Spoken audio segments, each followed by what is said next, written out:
Confronting death. Death is obscure to us because we do not know when we will die or what comes after death.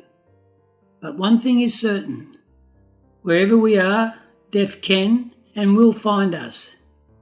In spite of this, we mistakenly believe death to be remote, even though we regularly hear news of others who suddenly and unexpectedly pass away. They were the same as we, regarding their lives, their tomorrows as a given. But the reality is grim. Death pursues us constantly, whether from illness or accident. Ponder for a moment that we need not be sick to die. Indeed, death knows no shortage of variation in its art. We use willful ignorance of death's proximity as it means to put off squarely facing death. But the more we coddle ignorance and cultivate distraction, the longer the shadow of death casts through our minds.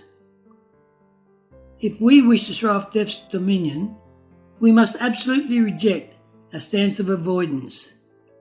The consequences of shirking a decisive confrontation with death are stark. It will stalk us for endless cosmic ages, destroying us in this life and in every life to come. We will end trapped, shackled to our ignorance and vain desires, unable to do anything but live and die again, ad infinitum. A great number of people only begin to value their lives as they reach life's end. What a sorrowful thing this is. But even more regrettable is that they have never looked ahead to their final moments, always believing that they have an abundance of time. Then, when the hour is suddenly upon them, they are unprepared and must exit the world at the mercy of their karma, full of fear and uncertainty. At such a harrowing moment, isn't it already too late? At this time, let us clear our minds and solemnly ask ourselves, if I died tonight, what would happen to me? One oft-deployed tactic for dealing with impermanence is to try and live fully in the present moment, believing that the now represents the only reality of any consequences. One seeks to truly savour life's myriad experiences through a narrowing of temporal attention and focus. While this can be a useful tool in certain forms of Buddhist practice, the creed of present momentism often leads away from an understanding of what Shakyamuni Buddha called the three times: past, present and future, and how they interpret to create good or evil conditions in our lives, neglecting the chain of causation. In this way, will only speed up our consumption of good karma and lead us to a tragic end. Another strategy for dealing with impermanence is to adopt a superficial and optimistic spirituality, embracing sentiments like, though flesh may wither and die, the spirit is never extinguished. This view suggests that post-mortem spiritual beatitude is a given, a natural outcome of bodily death. This all is well mode of belief causes people to become sidetracked in religious endeavour by focusing on such non-essentials as the arts of longevity, ancestor worship, or certain New Age preoccupations common in Western countries. While such philosophies often promote virtue and serenity, they unfortunately do nothing to solve the problem of cyclical birth and death. We've already seen how the religion of science believes that rationalism and the scientific method will one day solve every riddle of the cosmos. It's not surprising then that many educated people see materialism as the only rational response to the reality of impermanence. Indeed, the belief that death is the end of life is ambiguous in the scientific community. Society at large has imbibed this view, and modern people no longer seek to understand death or the mysteries of existence. Nevertheless, the boundary of death is a perpetual concern for human beings. Some of the anthropologists believe that the artistic endeavours of our primitive ancestors were actually a bid at spirituality transcending death. And other researchers have noted that the ways in which we now use science and technology as a means of conquering nature may, in fact, be an unconscious strategy aimed at conquering human nature. That is, the impermanence of the body. It cannot be denied that the achievements of science are significant. We've mapped the human genome, made human embryos in test tubes, mastered organ transplants, and cloned living things. But death remains the veil beyond which our most sensitive instruments may not pass. Perhaps sensing our presently impoverished state when it comes to such questions, many countries have established institutes for the investigation of phenomena such as reincarnation, near-death experiences, and parapsychology.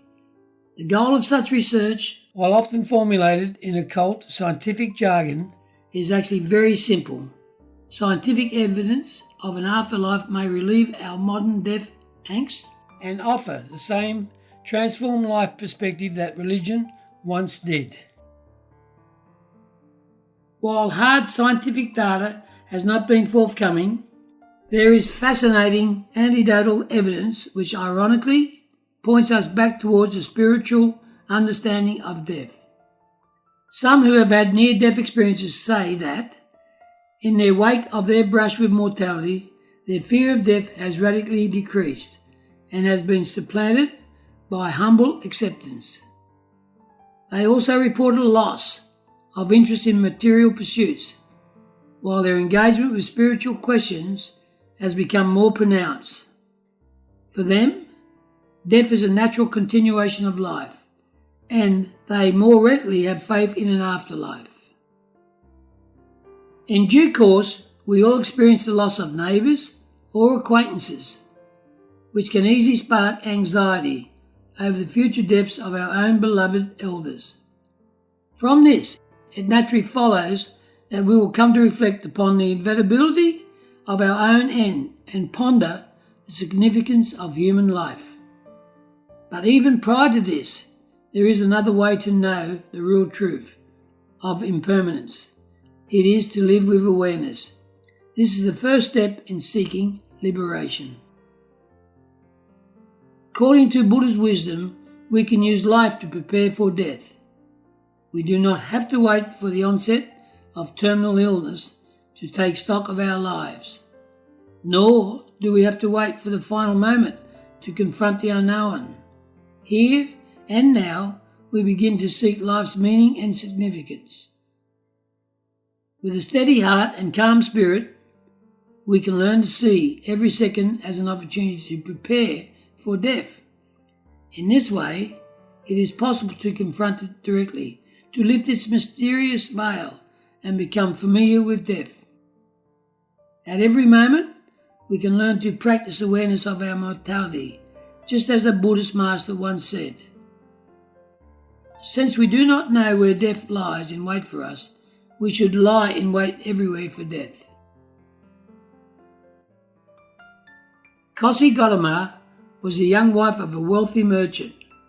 Once, when the Buddha was staying in the vicinity of her village, her infant son died from a sudden illness, and she was beside herself with grief.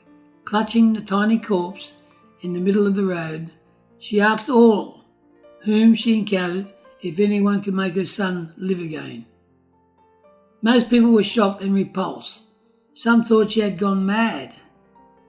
Finally, a wise man told her that, in the whole world, the Buddha is the only one who can perform miracles. She immediately went to find the Buddha, placed her son's corpse in front of him, and told him everything. The Buddha listened to her story with deep empathy and said in a gentle voice, "In order to treat this child, we will need mustard. Go to the village and get 4 or 5 seeds and come back. However, These mustard seeds must be obtained from one whose house has never known death. Kosigotma promptly left for the village, still clutching her son's body. To the first stranger she saw, she said, "The Buddha requires someone who has never known death of a relative to give him some mustard." "I am sorry, but I have lost many kin from this world," the person answered. She then went to a second person and received the same answer. She then went to a third person and a fourth person, eventually asking everyone in the village for mustard. At last she understood that the Buddha's request was impossible. Then, as if waking from a dream, she carried her son's body to the cremation grounds, said her final goodbyes, and then returned to the Buddha. "Did you bring the mustard?" the Buddha asked. "I did not," she said. "I have begun to understand your teaching. Sorrow seems to have blinded me. I believed I was the only one who had endured the torment of a loved one's death. Please reveal to me the truth about death and what comes after. Is there any aspect of a person who does not die?" The Buddha looked compassionately at Kosigotma and said, "If you hope to understand the true meaning of life and death, you must frequently reflect upon this. The cosmos only has one eternal and unchanging law, and that is that everything must change. Everything is impermanent. Your son's death now helps you understand that all lives on earth are endured in a sea of pain and bitterness. Breaking out from the cycle of birth and death is the only way to liberation."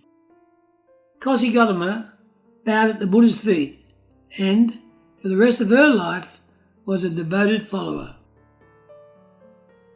Thank you. Namo Ami Tufo.